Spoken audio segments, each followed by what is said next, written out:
Papa, c'est qui elle? Elle, c'est Diana Taurasi, une légende du basket féminin. On dit même que c'est la meilleure de tous les temps. Tes grands-parents diraient peut-être « Diane Taureau ici », mais crois-moi, elle, c'est vraiment du sérieux. Elle a été surnommée la White Mamba par Kobe Bryant lui-même. Et ça, c'est une sacrée preuve de respect. Elle a tout gagné. NCAA, WNBA, Euroleague, Jeux Olympiques. Et en plus, pas qu'une seule fois. Elle a redéfini ce que ça veut dire d'être une joueuse de basket. Allez, je te la présente. Blooper.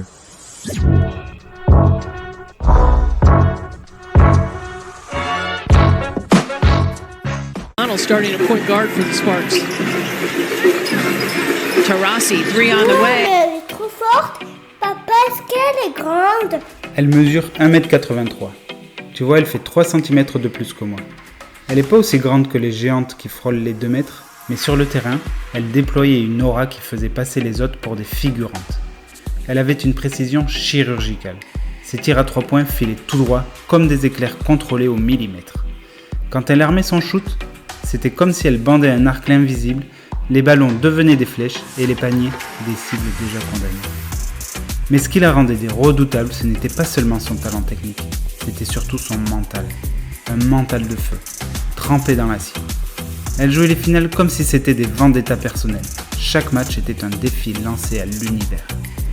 Il suffisait d'un regard de sa part pour que les défenses adverses se mettent à trembler. Elle ne reculait jamais, même face aux plus féroces. Elle attaquait comme une lionne. Et pourtant, dans l'urgence, dans les dernières secondes, elle gardait un calme absolu. Comme si le temps se mettait en pause pour elle. Elle n'était pas juste une joueuse, elle était une démonstration vivante que la volonté peut repousser les lois de la physique. Papa, quand elle a commencé à jouer au basket? Diana a grandi à Chino, en Californie, un endroit tranquille où les paniers de basket poussent presque comme les palmiers. Chez elle, on parlait espagnol. L'ambiance était un joyeux mélange d'Argentine, d'Italie et d'Amérique. Son héritage, c'était comme une salade bien relevée, du tempérament argentin, du flair italien et cette énergie américaine qui fonce tout droit. Au départ, elle adorait le football. Son idole, c'était même Diego Maradona. Tu sais, cette joueur géniale qui driblait comme si la balle était collée à ses chaussures.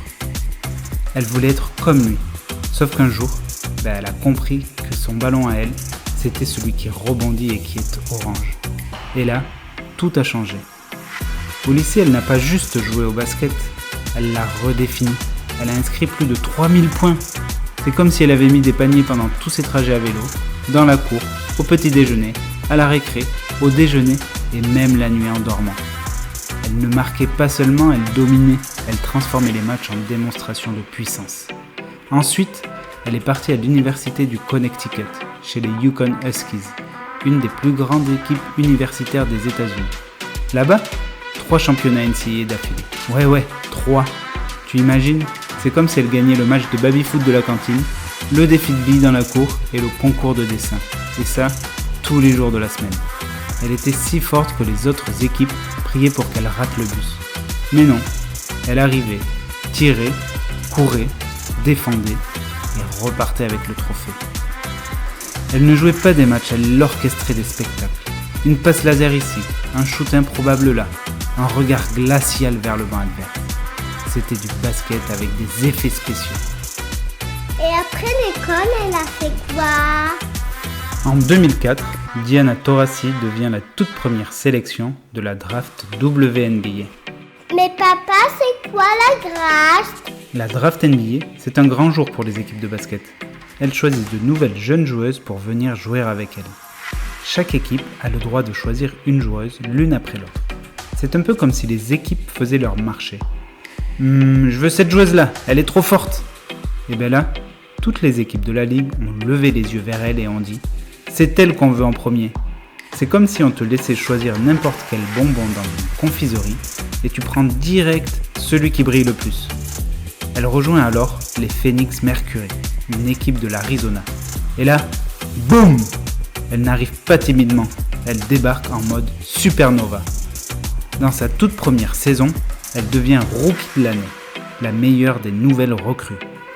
Dès les premiers matchs, c'est comme si le ballon avait trouvé sa patronne.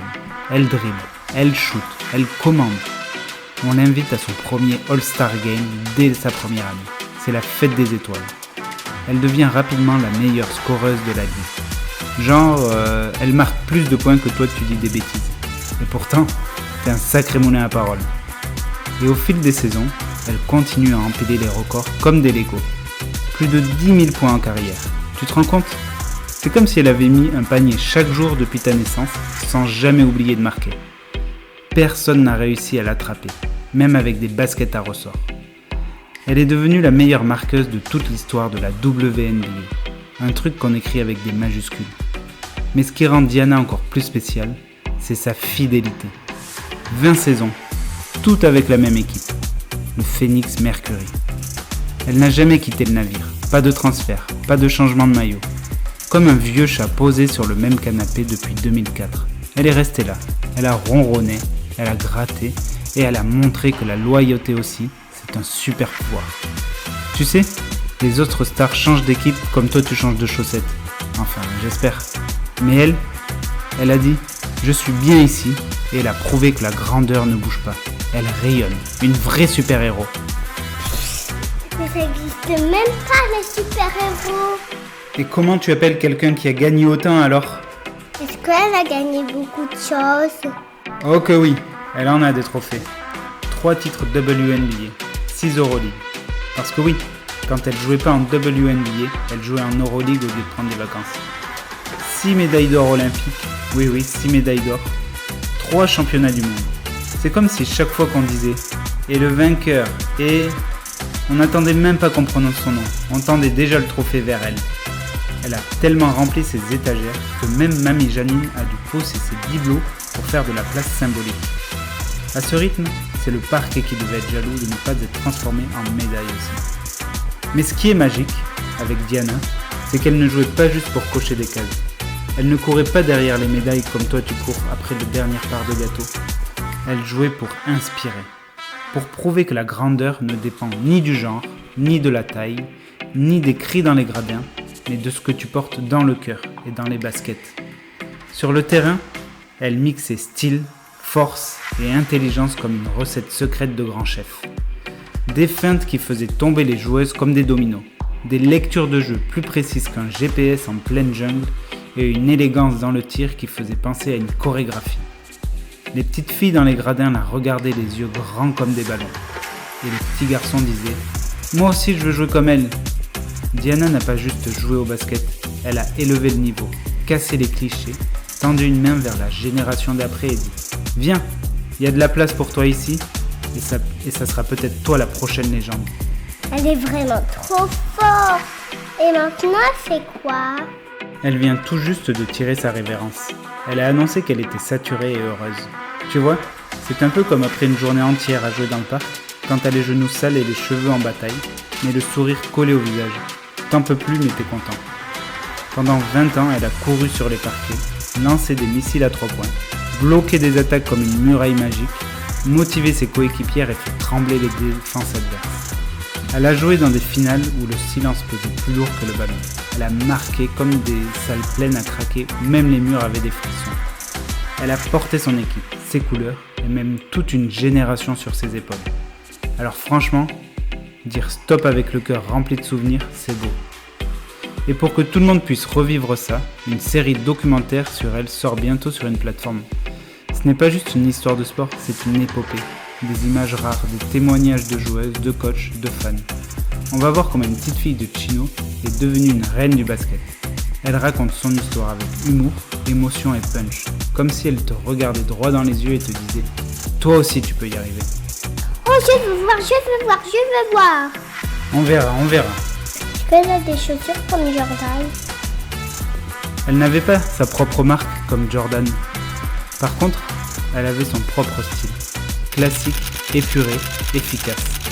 Pas besoin de chaussures qui clignotaient pour briller. Elle a eu des collaborations stylées avec Nike et à chaque fois, ses baskets avaient ce petit côté « Tu sais encore que je vais t'humilier avec ça ». Elle portait ses chaussures comme une déclaration silencieuse. « Je suis là, préparez vos défenses ». Mais là où elle a vraiment laissé une empreinte, c'est pas sous la semelle, c'est dans les cœurs. Elle a inspiré des générations entières. Des filles qui regardaient la télé avec les yeux grands comme des assiettes et qui disaient « Moi aussi je veux être forte, rapide et sans peur ». Trop cool. Elle est presque aussi forte que maman. Quoi que t'as préféré d'elle? Alors là, tu veux parler de ses grands exploits? Accroche-toi. Il y a un match qui brille dans sa carrière comme un diamant tombé sur le parquet. Celui où elle a marqué 47 points en WNBA. 47. C'est plus que les épisodes de ta série préférée. Ce soir-là, elle était en mode « je règle ça moi-même ». Elle plantait des tirs du milieu de terrain comme si elle avait un GPS intégré dans la main. Les défenseuses tentaient tout. Double marque, piège, prière. Rien à faire. Le ballon lui obéissait comme s'il disait « oui chef ». Chaque fois qu'elle tirait, les spectateurs retenaient leur souffle. Les arbitres clignaient des yeux et même les commentateurs disaient « attendez, elle va s'arrêter ?» Spoiler, non. Elle enchaînait les paniers comme toi tu enfiles les Smarties un par un, sans rater la couleur. Et puis il y a les Jeux Olympiques. 6 participations, 6 médailles d'or. Pas une, pas deux, 6. Elle les a collectionnées comme si elle avait un abonnement VIP à la victoire. Quand Diana arrivait avec l'équipe des États-Unis, c'était comme si une armée de basket débarquait en terrain conquis. Elle ne jouait pas juste pour gagner, elle jouait avec calme et rage. Une sorte de double pouvoir, le sang-froid d'un moine bouddhiste et l'instinct d'un tigre affamé. Mais quand les matchs étaient serrés, elle gardait une sérénité presque irréelle. Et puis, dès qu'elle voyait une faille, boum! Un tir longue distance, une passe en pleine course, un contre glacial. C'est comme si elle jouait à l'élastique avec la gravité. Chaque finale olympique où elle a posé les pieds, elle a transformé le parquet en podium. Les adversaires savaient qu'en face, c'était pas juste Diana Taurasi, c'était le boss final du basket féminin. Elle est comme Wonder Woman, alors? Exactement. Et tu sais quoi?